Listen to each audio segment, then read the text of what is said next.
Hey, wake up! It's time to start the show. Glad to see you all aboard Mouse Ears in Paradise. Let's get this show rolling.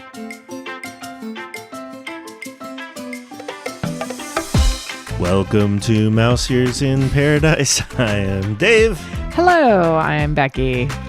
And welcome to another episode where we try to share our travel experience, knowledge, and maybe failures so that you can learn from them.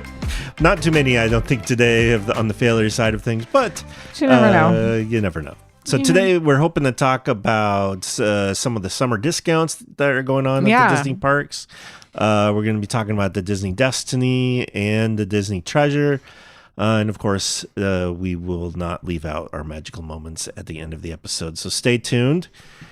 Please remember that you can follow us on social media at Mouse Ears in Paradise, except for X, which is formerly known as Twitter. It's Paradise Ears.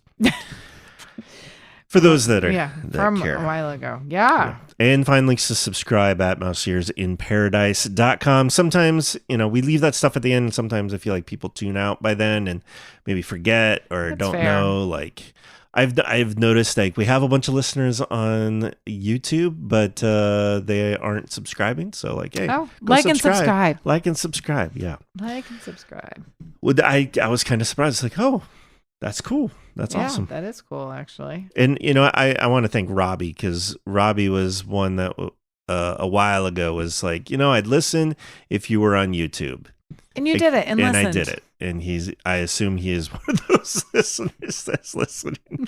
Because I think that's the kind of some people's workflow these days fair. is they just have YouTube going in the background noise while they're working from home, or they're, I don't know, doing chores around the house, whatever it is. And it's kind of a different way that some people use it. So definitely want to be there for those people. So welcome.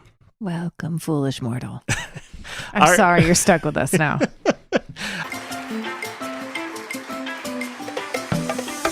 All right, so let's kick off with talking about the discounts that are happening this summer for Disneyland and Disney World. It's quite interesting. I feel like it's been many years since we've seen this many different discount opportunities. Yeah, for sure. It's been a bit. Yeah, like it's at this scale, it's been a while where it's pretty much, if you have a library card, you can get a discount at Disneyland this year. Or Disney World. I think that's true of Disney World, not so much of Disneyland. I feel like they're a little less. I would agree. I would agree with that. And I want to like start off with saying, like, I think there's a lot of people that are probably planning to go, and this should be a way for them to get that discount. I know that it's still expensive. It is probably still going to be crowded because of the discounts. That's what Disney's trying to do, keep it crowded. So I don't want you to expect that, there's a bunch of discounts, it's going to be empty, because I don't think that's what's going to happen. I think there'll probably be more pockets of like days that are that way, but overall I think you should still expect to be busier, but at least you will be less annoyed if you got a good deal. Or a deal of some kind. Yeah, for sure. I think more than anything, we know that these times are challenging for different people with finances and stuff, lots of unknowns and things. So anytime we can help people save money, I think that is a good thing to know. So we're going to try to highlight some of the discounts. I'm sure there will be more coming, and some of these might expire by the time you even listen to this. So tell us about them. Tell you about Where are we them. starting? What park? Where are we going to start? How about Disneyland? This is probably the corner case, which is if you have the Magic Key, there is a discount for hotel rooms. Since you already have park tickets, you don't need discount on park tickets. But it's like Sunday through Thursday. Yeah, that's normal. I feel like that's always been the case. Yeah. I just, that's going to be... I would think a lot of Magic Key holders, that's when they're not going to want it. Yeah. So Disneyland is doing it's like their 70th anniversary. Right. Whatever that means. I don't know. Celebration. It's a celebration. It's a celebration. And they want you to come. I do think it's interesting. Like, I was kind of looking around. And I was looking over the 4th of July, and like a standard room at the Disneyland Hotel for over the 4th is $482 a night before tax, which actually isn't, it's expensive. Hear me loud and clear. But I feel like that's down from where it's been. Yes. For sure. Yes. As we've contemplated. Now, that works out great if you all fit in one room. Not so much in our family. We would want 2, and that's still going to put us in cruise level range. Mm-hmm. But it is interesting how they have started. They've at least discounted them to a degree from where they have been. Now, they're not the $164 for Pixar Pier that we used to pay once upon a time way back in 2000. I feel like it's in the realm of like I would consider it again. Mm-hmm. So it's interesting, and they're doing ticket deals. Yes. Do you have your ticket deals listed? So I have for as low as $100 per day with a special 4-day ticket, and that's non-park hopper. Yeah, but still, like that's pretty good. That's about what we've paid. It's what we paid for our last trip that we did. Under another deal. Right? Under another deal. And so I feel like $100 a day. Like we just got done with spring break. A friend and I were talking today. So we stayed home for spring break, which was 6 days off of school. So you're sandwiched with 2 weekends. And you can't walk out the door without spending 100. Like even to go to the movies and get popcorn is it starts adding up really quick. It goes so fast. Right. And so I feel like that wasn't $100 per person. No, I understand that. But it was not. It's still not cheap. It still costs money. No. But we did do like a day in San Francisco, the 2 girls and myself, and we easily spent $100 a piece. Now that included food, and we didn't have to pay for lodging. So like I understand that. But I feel like at $100 a day, that's probably cheaper than what you're going to pay to go to a ski resort, or it's cheaper. And it does not include Lightning Lane. So I feel like to some degree, like, yes, it's $100 to walk into the park, but you don't go without Lightning Lane. don't just add the $30 on. So I don't know. I mean, although if you're getting a 4-day ticket, you may not need Lightning Lane. You could probably, like, if you're going to spread it out over 4 days. Yeah, you could. But why would you? Okay. Yeah. I mean, you could. I mean, but, you know, we're trying to think about how we're saving money is kind of the thing. That. Although maybe you look at it, well, I saved on the base ticket price, so I can justify. Yeah. I am a fan of like skipping the park hopping. You know, it's nice to walk back and forth, but like you can do it without. So I mean, it's all a luxury, but park hopping is definitely a luxury. Yeah, for sure. And there's rumors of them releasing one that you're going to be able to buy at Costco as well, right? Do you have that down? That's the same price.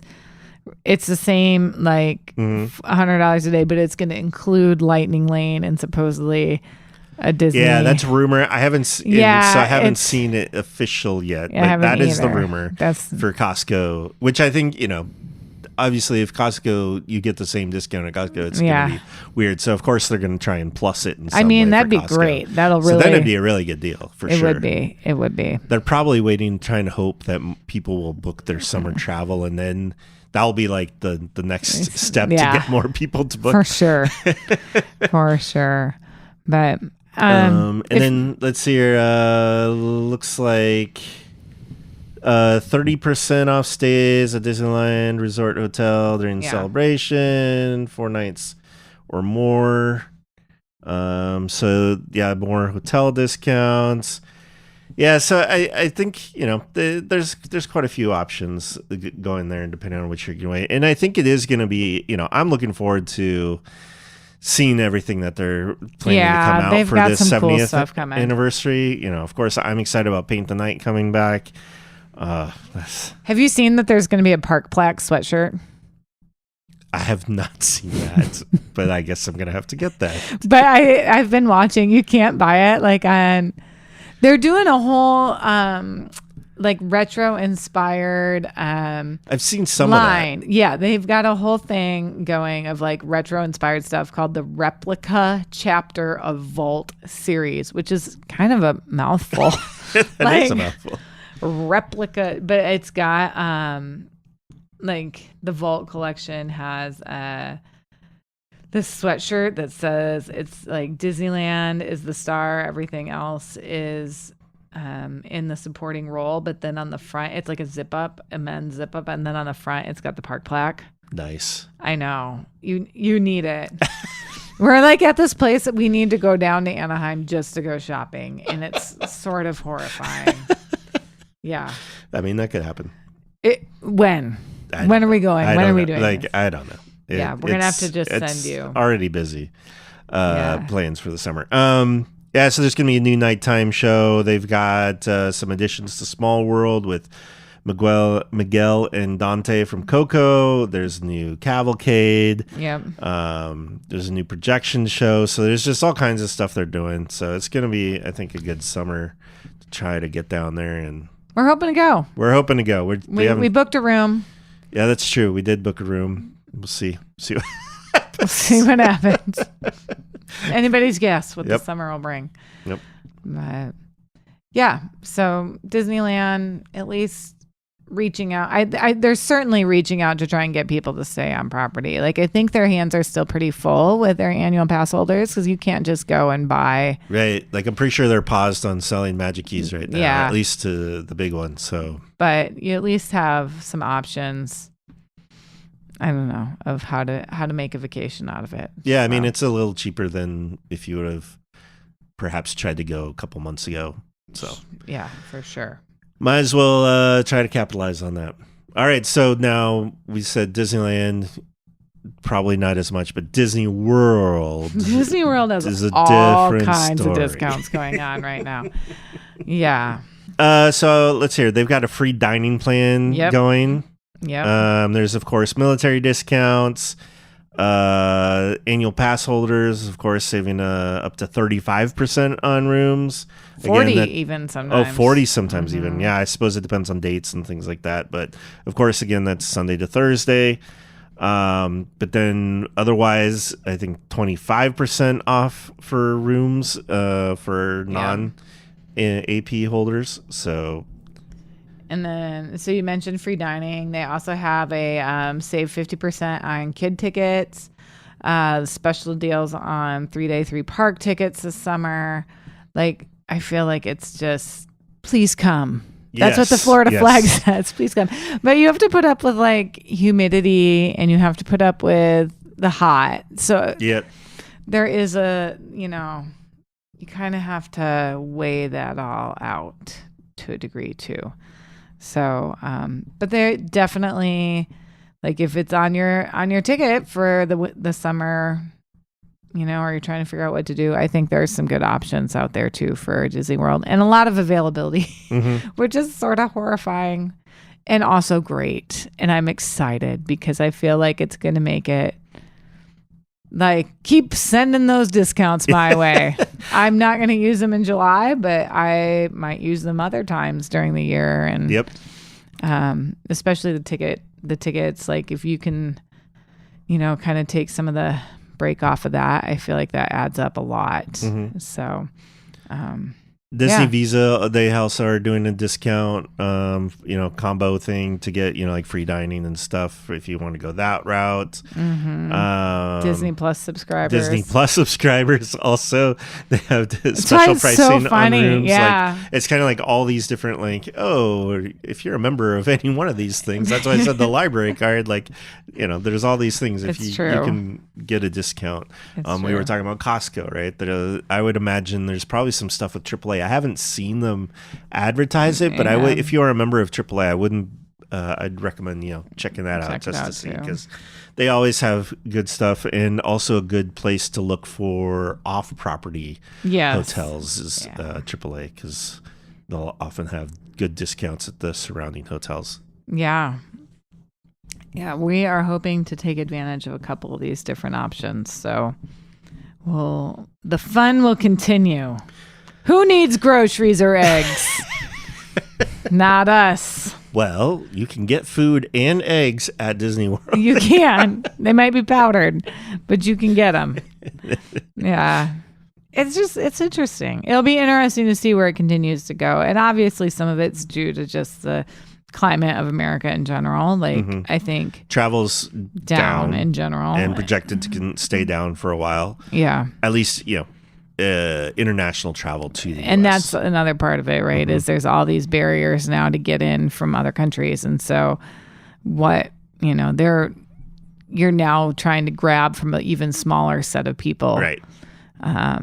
So it'll be interesting to watch. Yeah, I mean, and obviously we can't predict the future. Disney can probably predict it better than us. Yeah. But even they can't predict it. So we'll just have to wait and see how the summer goes. But it does seem like there's good opportunities if you're on the edge of going. Yeah, I think that's what it probably help push you over that edge to book it and make it kind of a quote unquote good deal. Yeah. Or a better deal. Better deal. Less painful. Yes. Less painful. Yes. So the other thing I've been really excited about, and that's come out in the last 2 weeks, is they released kind of some new photos about the Disney Destiny, right? They're starting to pump that up.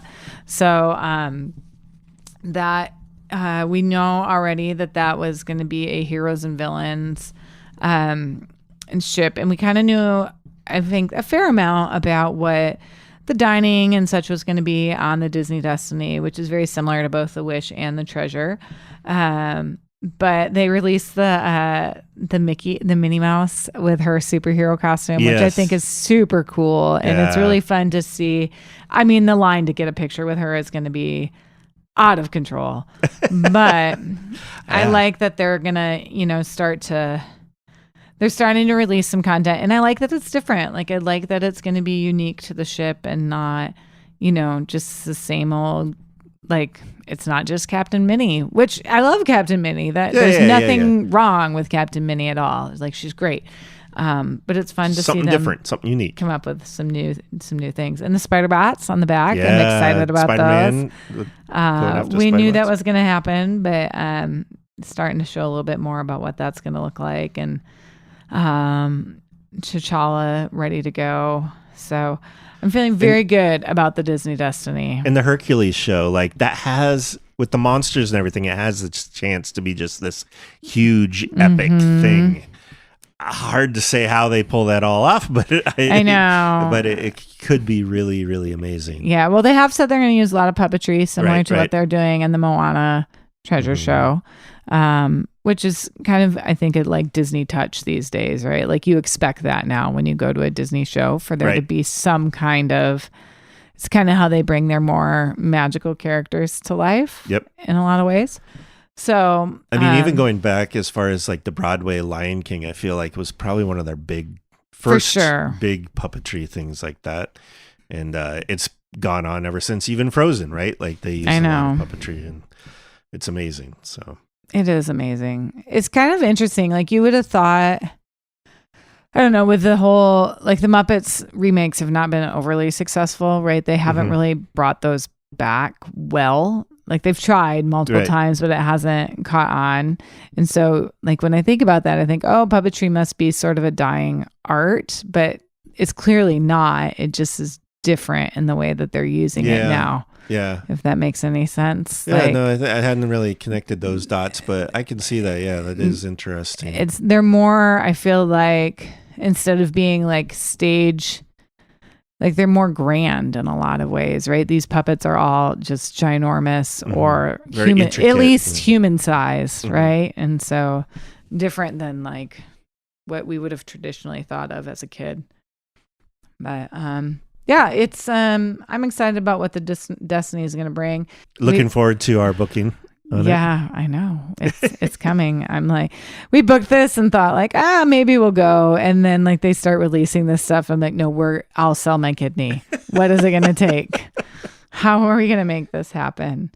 So it will be interesting to see how it falls in the line with Wish and Treasure. Like, we just watched the whole Treasure documentary, and we talked to Becca and Dan last week about the Treasure.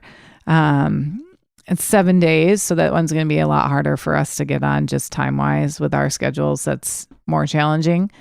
But yeah, I'm excited about what that's going to look like. I'm excited about the hero merch that's also been released. For sure. Like, Becca and Dan were talking a lot about how there was a lot of Treasure-specific merchandise, and it looks like hopefully Disney's catching on to that and like gonna do some things with with the Destiny stuff as well, and the heroes. I mean, it's such a unique, I think, heroes and villains, probably in part, like I've been following some of the just social media conversations on this, should I book the Destiny or do I book another way? And there seems to be a feeling that like some people feel like their kids are too young for that. Like some people want a more whimsical experience, right? Like there is some, if you're talking heroes and villains, you're dealing with good and evil, you're dealing with potentially semi-scary things. Like right. I don't think it's going to get more scary than what Pirate Night is. Like, there's not. Yeah, I mean, we saw the Marvel. Yeah, the Marvel show, and that was fantastic. Right. So that was and I'm sure part of our experience on that is like motivating what I feel about this. But I've just seen a lot of families commenting like, my kids aren't really into heroes, or like they're more wanting the princesses, or they're more wanting Mickey and Minnie, or so it will be interesting to see how that kind of plays out. But at the same time, we also know that obviously the Marvel and heroes is a huge deal for other people. So hopefully that'll balance out. I hope so. Yeah. I hope so. But I could see that, right? Like if it was, we have 3 kids. They all have very different needs. I could see Emma being more like, if I had to choose, I'd rather go on a princess. Yeah, I mean, for sure. I can see that too. But it's not always about them. Sometimes it's about what I want. That's totally valid too. It is valid, especially since we're the ones paying. Yes. And if you haven't seen the Disney Treasure documentary, it's kind of like the behind the scenes-ish final push for the Disney Treasure. It was interesting, I thought. I mean, I don't think it was as good as the previous one we saw. Which one was for that? It was on the Wish, right? Was it for the? Yeah, it was for the Wish. Yeah. I felt like that one had a little bit more meat to the story. Well, part of that was we knew some of the backstory. Like they kept acting like, "Oh, are we going to make it? Are we going to make our and like the Wish?" They ended up having to push back their inaugural sailing, but in the documentary, they acted like they made the inaugural sailing, which was not actually true. So I think that was part of the reason. Yeah, that's fair. But it was I did think it was well produced, and like National Geographic was involved, so it was obviously very visually appealing and well done. So definitely check it out on Disney Plus if you're interested. I think it was like 40 minutes. Yeah, it's not it wasn't long. super long. Yeah. So always something worth looking at and get a little deeper behind the scenes of some of the things you'll see in there. But if you're also looking for a spoiler free, definitely don't check it out. Yeah. Exactly. So the other thing coming out, I think, is Star Wars. What's it called? Celebration. Thank you. That's the right word. Happened in Tokyo, which I don't know how I didn't put together that was actually over our spring break and plan us a trip, but I did not. And that is my failure. Or maybe part of Dave's plan. I don't know. I don't think I even tried to get tickets for that. No, you didn't. You kind of said like I mean, really, truly, if we're going to go all the way to Tokyo, nobody's sitting in a convention center. We're going to go out and tour. So it really would be like... It'd be tough. I mean, or you end up being there for a really long time. Yeah. But they did announce some changes to the Millennium Falcon, which we knew was coming. Mm-hmm. I feel like that had kind of been rumored and out there, but they talked a little bit more about how you're going to be working with the Mandalorian and Grogu, and that story is going to change. It sounds like they're going to be able to pick where you want to go visit, like as a rider potentially. It sounds like the engineer role is going to be enhanced from what it is right now, and the engineer might play a role in choosing where you go. Yeah. And Grogu's involvement and stuff like that. So, I mean, who knows? We'll see when it actually arrives. But yeah, that's exciting to see. And they announced that the next one is going to be in 2027 in LA. So not Anaheim. No. It's sounds like at the Los Angeles Convention Center, which sounds like is under a huge renovation, upgrade, enhancement seemingly related to the Olympics coming. Yeah. So either, I guess the Olympics are happening a little after the 2027 celebration. So people are like, it's either going to be amazing because it's going to have all this upgrade, or everything's going to be under torn apart. So getting the infrastructure ready for the Olympics. So who knows? We'll see. But exciting nonetheless that it'll be back in the U.S. and at least for us, closer to us. Yeah. And people are bringing up that the Lucas Museum that is going to be opening is, I guess few miles maybe away from that site, so presumably that drew some of the reason why they're for sure. Interesting. Well, we always look forward to more Star Wars. You can't get enough. And there'll be it'll be the 50th anniversary, and then there's gonna of course be the new movie that comes out in 2026, so there'll be even more stuff coming out after that. So there'll be lots to celebrate, lots to talk about. We'll have to figure it out. I'm not gonna go. But you might be at the parks while I might be. That could happen.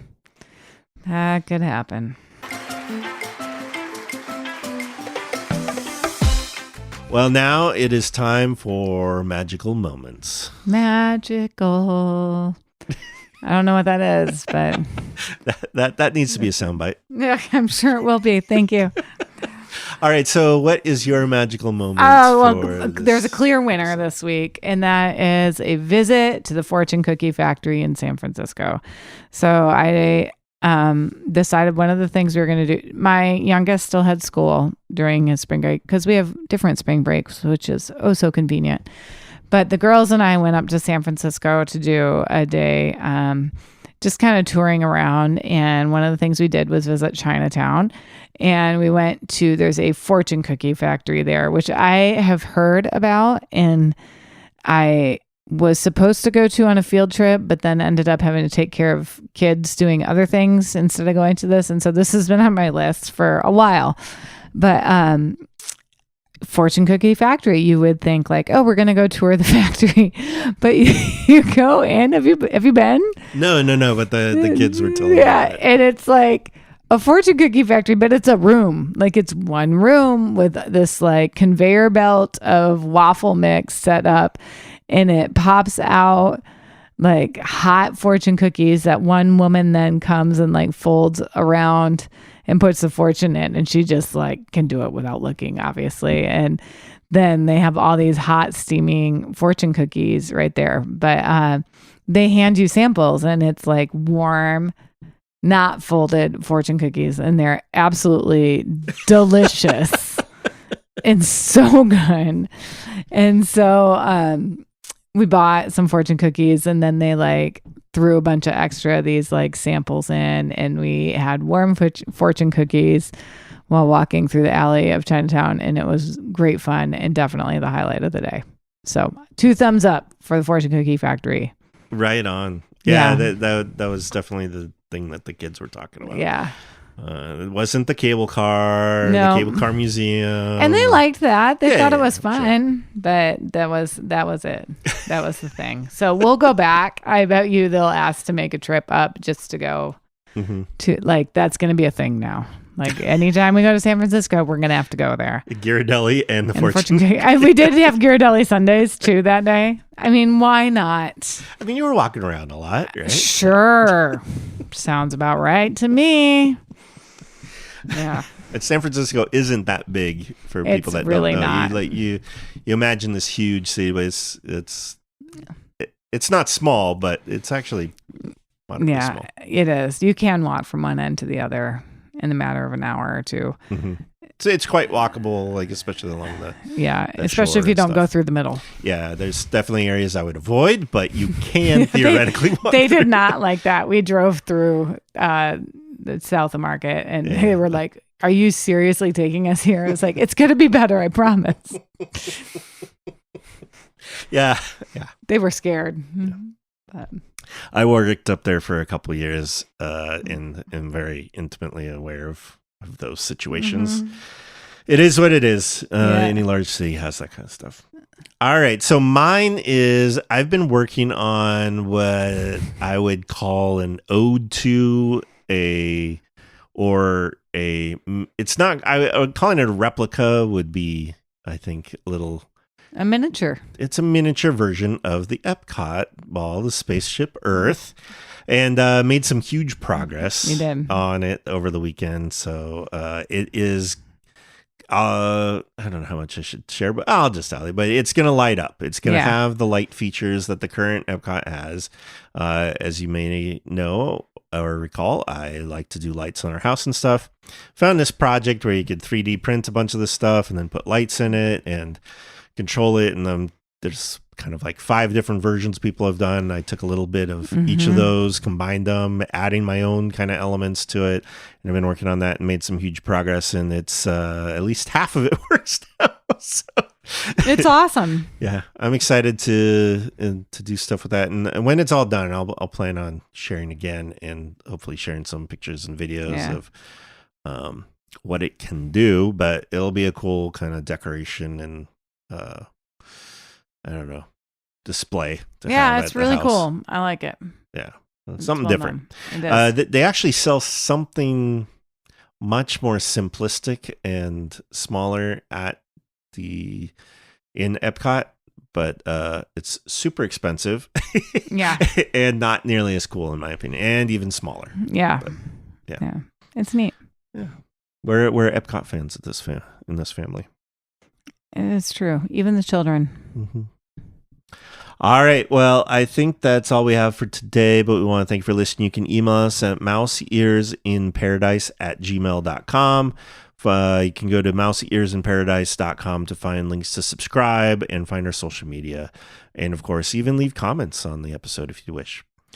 All right. That's everything. So we will see you next time. Bye. Have a good one. Applause. We hope you've all enjoyed the show.